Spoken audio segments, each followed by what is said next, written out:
Front guyanais pour le changement de statut. Ce diaporama se décline en 4 parties. Partie 1, historique. Partie 2, le nouveau statut. Partie 3, de nouvelles sources de financement. Partie 4, une nouvelle stratégie de développement. Stratégie du front. La stratégie du front comprend 3 volets.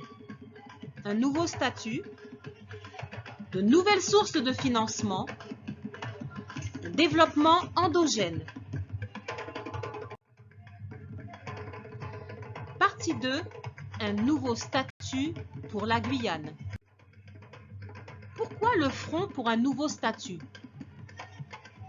Le front vise à faire respecter les dispositions des accords de Guyane de 2017 sur l'évolution statutaire. Les accords de Guyane précisent que le gouvernement sera saisi par le Congrès des élus de Guyane d'un projet d'évolution statutaire. Pour y parvenir, le Front souhaite, face à l'État, fédérer toutes les forces politiques locales autour de ce projet. La démarche du Front, c'est tout d'abord un défi, créer 3000 emplois par an. C'est également 3 principes. La jeunesse, qui est un atout pour la Guyane, une société plus fraternelle, une action politique plus intègre et vertueuse. C'est également 3 objectifs. Un nouveau statut, de nouvelles sources de financement, une nouvelle stratégie de développement. Pourquoi un nouveau statut? Pour lever les freins réglementaires au développement. Les freins au développement. Agriculture. Restriction importante d'usage des produits phytosanitaires efficaces en Guyane et des insecticides naturels. Limitation drastique des semences locales. Impossibilité de création d'abattoirs en zone isolée du fait des normes sanitaires insurmontables. Subventions à l'installation des agriculteurs trop insuffisantes. Agriculture familiale non reconnue par l'État et l'Europe. Interdiction d'importation de viande et d'aliments du bétail de chez nos voisins. Interdiction d'importation directe de plants et de certains fruits de chez nos voisins. Obligation d'utilisation du bois de hêtre importé de France pour le boucanage. Obligation d'une certification imposée pour l'élevage de gibier. Liste limitative de plantes médicinales traditionnelles commercialisables imposée par la France. Tourisme. Interdiction de construction de carbets traditionnels touristiques en feuilles de palmier. Normes sanitaires non adaptées pour la restauration en zone isolée, chaîne de froid, chaîne de chaud, etc. Transport fluvial. Les fleuves de Guyane ne sont pas reconnus comme étant navigables par l'État. Transport scolaire, touristique, matériel non assuré. La non-maîtrise du foncier. Le constat. L'État possède la quasi-totalité du foncier de la Guyane, près de 95% contre 13% en Martinique. Les freins? Délai trop long pour la construction des infrastructures et des logements sociaux. Difficulté, voire impossibilité d'accès au foncier agricole, particulièrement pour les jeunes agriculteurs. Difficulté d'accès au foncier constructible pour les Guyanais. Mauvaise gestion par l'État des zones protégées. Le projet du Front, comme pour la collectivité territoriale de Corse, le Front exige le transfert de la totalité du foncier de l'État à la CTG avec une dotation pour sa gestion. Développement des agrocarburants impossible à cause d'une réglementation européenne trop restrictive. Prix élevé du carburant, du fait de l'interdiction de s'approvisionner au Suriname. Difficulté d'accès des très petites entreprises, 98% des entreprises de Guyane, aux subventions à cause de dispositifs complexes et inadaptés.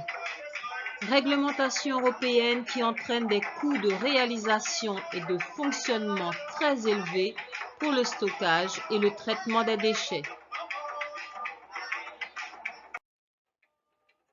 Activités traditionnelles, chasse. Permis de chasse et période de chasse en cours de mise en place. Contraintes réglementaires contre les pratiques de la chasse traditionnelle. Limitation de la production artisanale traditionnelle. Interdiction de l'utilisation de plumes de certains oiseaux. Pêche. Licence de pêche délivrée par l'Europe. Limitation de la pêche artisanale. Interdiction de récupérer les prises accessoires des crevettiers. Mines et carrières. Interdiction d'exploration pétrolière. Interdiction d'extraction du sable de rivière. Réglementation très contraignante pour les mines artisanales. Superficie des zones protégées trop vaste qui représente 50% de la superficie totale de la Guyane. Aquaculture. Interdiction par l'État de la production en Guyane de certains poissons amazoniens. Le pirarucu, le tambaqui. Élevage de gibier. Limitation dans le développement de l'élevage de gibier. Exemple, pécari, agouti, caïman, iguane, tapir, agami. La réglementation française exige d'être titulaire d'un certificat de capacité d'élevage d'animaux non domestiques qui ne peut être obtenu en Guyane pour le moment.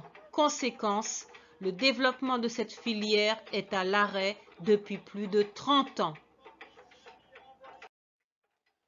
Échec de la production de riz.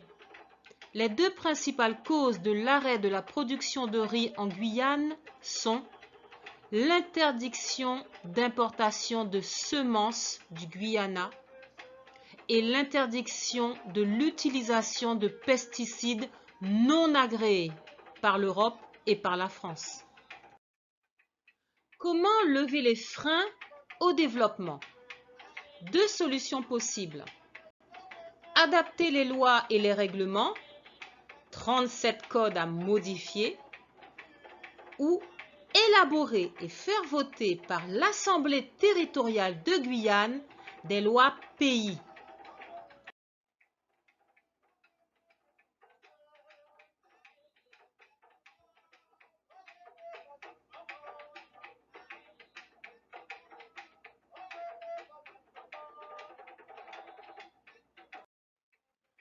Les lois pays.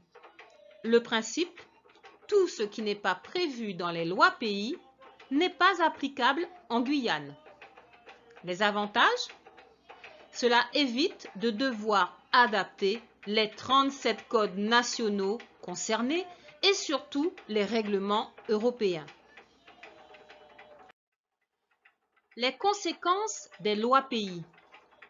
Une nouvelle organisation territoriale avec l'Assemblée territoriale qui édicte les lois pays, le gouvernement territorial qui met en œuvre les politiques locales, les districts qui assurent la proximité avec les citoyens, les conseils consultatifs, économiques, culturels et sociaux et coutumiers.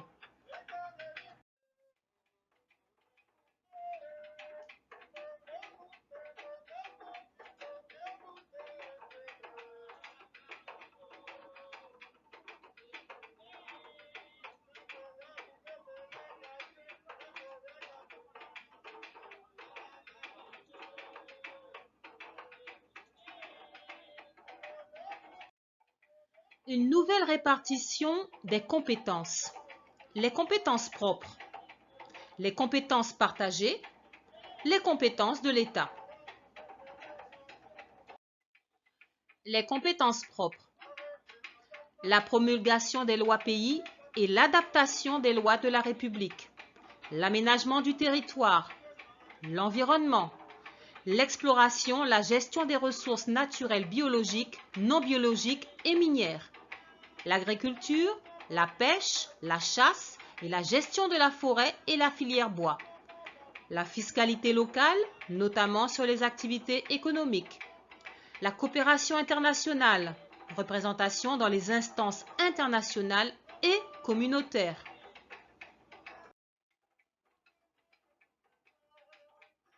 L'enseignement primaire, recrutement, formation, politique éducative, programme scolaire. L'action sanitaire, sociale et médico-sociale. La télécommunication et l'audiovisuel. La culture, la jeunesse et le sport. L'organisation de la fonction publique territoriale. Gestion locale du foncier.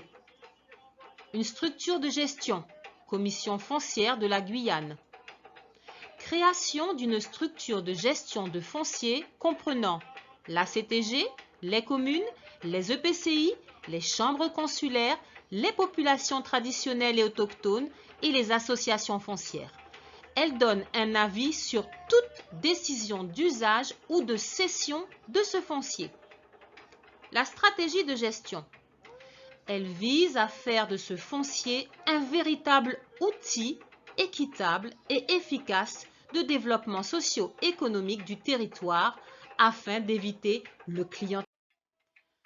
Les compétences partagées. L'organisation administrative de la justice. La sécurité publique, la réglementation et le contrôle de l'immigration, la lutte contre l'orpaillage et la pêche illégale, l'enseignement du second degré, l'enseignement supérieur et la recherche, la réglementation sur les investissements directs étrangers hors Union européenne, le régime douanier et le commerce extérieur. Les compétences de l'État. La justice, le contrôle administratif de la conformité avec les lois nationales, la défense, la monnaie, la diplomatie,